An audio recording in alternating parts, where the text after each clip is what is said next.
কিন্তু এরকম করে যেন দেখি, করে চলি, যেন চলছি কেমন করে। এবার আমাদের পুরো আমরা সৎসঙ্গ জগৎ, আমরা সৎসঙ্গীরা মেনলি দাঁড়িয়েছি কিন্তু ইষ্টভীতির ওপর। আমরা যে প্রথম কথা কি বলি, ইষ্টভীতিটা করছে তো, আমরা যখন বিদ্যুয়ার্কে যাই প্রথম কথা ইষ্টভীতিটা করছে তো।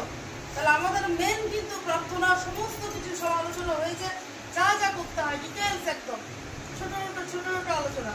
তাহলে এখন যেটা মেন ব্যাপারে আমরা দাঁড়ালাম সারা মাসের সঙ্গে, মানে আমাদের যে সারমর্ম যেটা বলা হয় সাবস্টেন্স অফ দ্য মাউথ, সেটা হচ্ছে কি না আমাদের ইষ্টভীতি।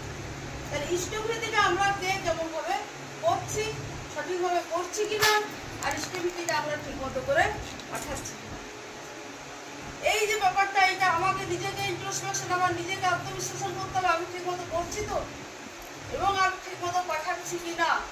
যদি আমি ইষ্টভীতি না পাঠাই তাহলে কিন্তু আমার ওই প্রপঞ্চ ইষ্টভীতি ঠাকুরকে গ্রহণ করাই হয়েছে, আর কিছু হয়।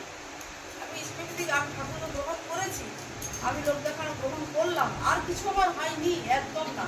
শুনতে আমাদের খারাপ লাগবে, আমরা নিউটওয়ার্কে যে এই কথাগুলো হয়তো আমরা অত স্পষ্ট করে বলতেও পারি না, তার কারণ মনে দুঃখ দেওয়াটা আমাদের কাজ নয়, বা ঠাকুরকে চান না, কিন্তু এটাই একমাত্র কথা।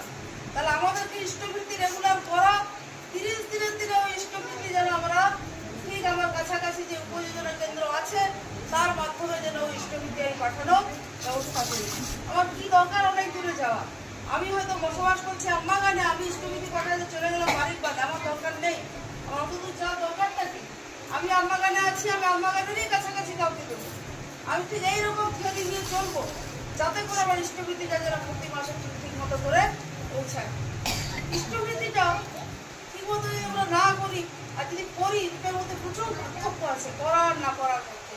যেমন মনে করুন, এই ছোট ছোট মেয়েরা রয়েছে, ছেলেরাও থাকে, আমরা ধরুন কোনো একটা মেয়েকে ছেলের সঙ্গে প্রেম করছে প্রেম দীর্ঘদিন ধরে প্রেম করে গেল, যে লাস্টে তো বিয়ে হলো না, তার সম্পর্কটা কিছু দাঁড়ালো কি?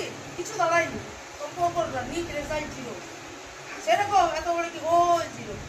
ঠিক সেরকম আমরা যদি প্রতিদিন আমরা দীক্ষা নিয়েছি, সবকিছু সব এটা সৎসঙ্গে যাচ্ছি, সবকিছু সম্মেলনে যাচ্ছি, আরো অনেক কিছু করছি, কিন্তু ইষ্টভীতি কি করিনি, তাহলে ও ফল কিন্তু এরকম।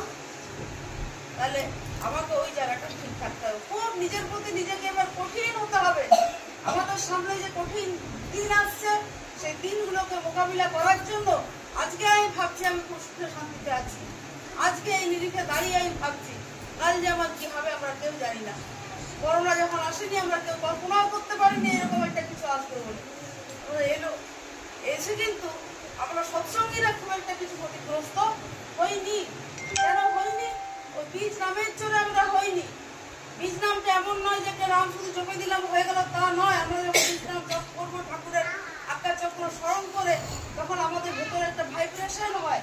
শব্দই হচ্ছে সবচেয়ে বড় শক্তি, শব্দ। আমি একটা কথা বলছি, এই মুখ দিয়ে একটা ভালো কথা বলা যায়, এই মুখ দিয়ে একটা খারাপ কথা বলা যায়। আমি যদি ভালো কথা বলি তার একটা ভালো রেজাল্ট হয়, আমি যদি খারাপ কথা বলি তার রেজাল্টটা কিন্তু খারাপই হবে, ভালো হবে না। তাহলে আমরা যখন ওই বীজ নাম করবো, ঠাকুর যে বীজ নাম দিয়ে গেছেন, ওই নামটা করার সঙ্গে সঙ্গে আমাদের ভিতরে প্রচন্ড একটা ভাইব্রেশন, একটা কম্পন সৃষ্টি হয়। ওটাই আমাদের শরীরে ইমিউনিটি পাওয়ার তৈরি হয়, প্রতিরোধ ক্ষমতা তৈরি হয়।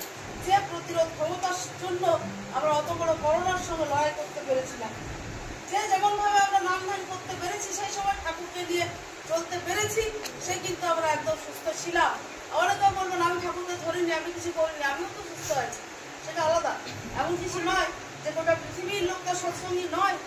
আমরা যারা ঠাকুরকে ধরেছি, আমরা যেন অন্তত ঠাকুরের মতো করে চলার চেষ্টা করি।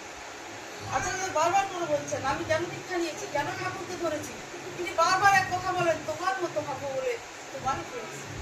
তাহলে আমাদেরও তো ওইটাই মন্ত্র, তোমার মতো হবো বলে তোমারই করেছি। তোমার মতো হবো, আমরা কেউ করতে পারি না, আমি ঠাকুরের মতো নই, আমি ঠাকুরের মতো হতে পারি না, কখনো সম্ভব নয়। আচার্যদের বলছেন তাহলে ঠাকুরকে ধরেছে কেন? ঠাকুরকে ধরেছে কেন? হয়তো আমরা সেরকম হতে পারবো না, কিন্তু আমাদের যেন জীবনের এম থাকে। আমি ডাক্তারি পড়ার জন্য প্রিপারেশন নিচ্ছি, আমি ডাক্তার হয়তো আদৌ হতে পারিনি, কিন্তু তা বলে আমি একটা এম রাখবো না মাথায়। আমার জীবনে আমি একবার প্রথম থেকে ছেড়ে দিয়ে বসে থাকবো? তাহলে তো ছেলে মেয়েগুলোকে স্কুল পাঠানোর দরকার ছিল না, কাউকে আমরা স্কুলে পাঠাতাম না, যে না স্কুল পাঠানোর কি দরকার, পড়াশোনাও যা হয় হবে, এমনি হয়ে যাবে। আমরা ঠাকুরকে ধরেছি, আমরা ঠিক ওই লক্ষ্যে পৌঁছাবো বলে প্রতিনিয়ত আমি নিজের সঙ্গে আমার নিজের লড়াইটা কোথায়? আচার্যদেব বলছেন তোমাদের সঙ্গে আমার পার্থক্যটা এখানে শুধু চিন্তা ভাবনার স্তরে পার্থক্য। ঠাকুর যা বলে গেছেন আচার্যদেব তাই করছেন, ঠাকুর যা বলে গেছেন আমরাও তাই করারই চেষ্টা করছি। শুধু তিনি কি করেছেন, চিন্তাটাকে আলাদা করেছেন। চিন্তাটা তিনি এই স্তরে করেছেন যে বাবা ঠাকুর যা বলে গেছেন আমি প্রত্যেকটা জিনিস আমি কাটায় কাটায় পারবো।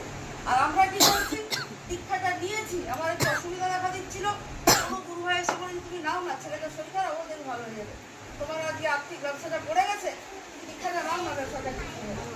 আমরা এইরকম লোভে বশবর্তী হয়ে কিছু একটা মনস্কামনা পূরণের জন্য দীক্ষা নিয়েছি, যেই পূরণ হয়ে গেল ভাবলাম এই তো আমার সব হয়ে গেছে, আবার কি আমি আমার নিজের চরিত্রটাকে যেমন করে ঠাকুরের চরিত্র সেটা আমরা হওয়ার কোনো চেষ্টা আমরা করিনি, সেই জন্য আমরা হতে পারি।